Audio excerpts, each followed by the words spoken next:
आज 20 मार्च भोलि ओशोको enlightened day 21 March. त्यसैले भोलिको लागि भनेर हामी दुईजना सलौली आश्रम जाँदैछौँ।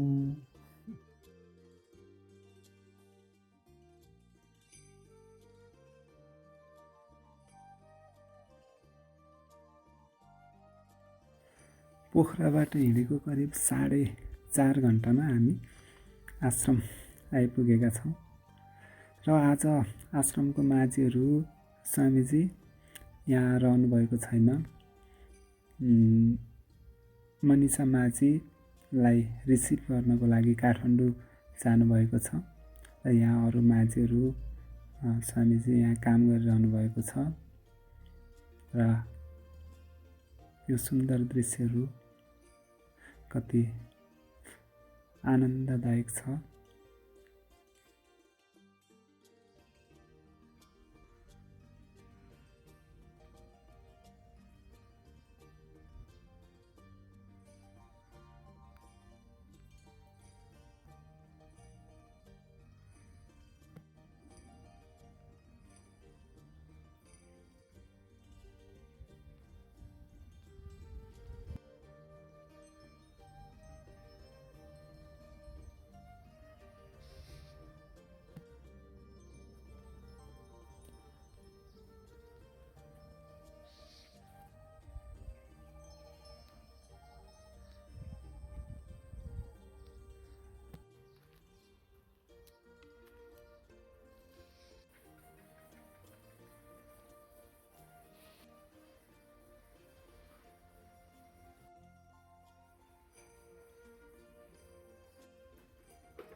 सलौली आश्रमको पिरामिड त भिडियोमा फेसबुकमा देखिरहेकै हो।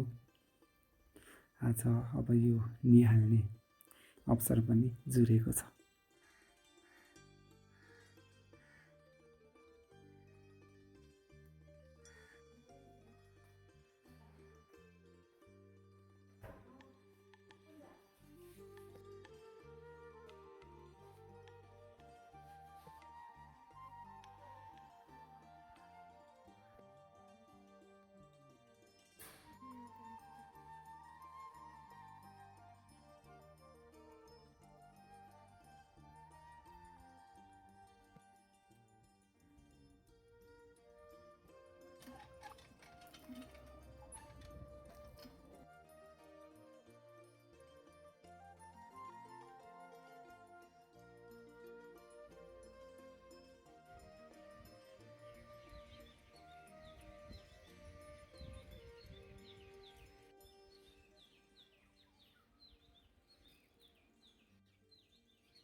पिरामिडमा ध्यान गर्दाखेरि ध्यान सहज घटित हुन्छ, ध्यानको गहिराइमा जान सजिलो हुन्छ भन्ने सुनेको त थिएँ, तर आज प्रत्यक्ष आफैले अनुभव गर्दा त्यो गहिरो मौनमा प्रवेश हुन सकेको महसुस भयो। सबसे ज्यादा गहरी नींद का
आज आश्रममा हाम्रो लगभग 3 दिन बितिसकेको छ र यो 3 दिन असाध्यै मिठो एकदमै ध्यानपूर्ण भएको अनुभूति पाएको छु र आश्रम वरिपरिका दृश्यहरू पनि घुम्ने अवसर जुर्यो र त्यसपछि अहिले बिहानी भइसकेको छ र ओके मनिषासँग नास्ता सँगै गरेर अनि त्यसपछि आजको हाम्रो यात्रा पोखरा फिर्तीको रहेको छ र यहाँको मौन, यहाँको शान्ति र यहाँको सिकेको कुराहरू लिएर पोखरा फर्किनेछौँ।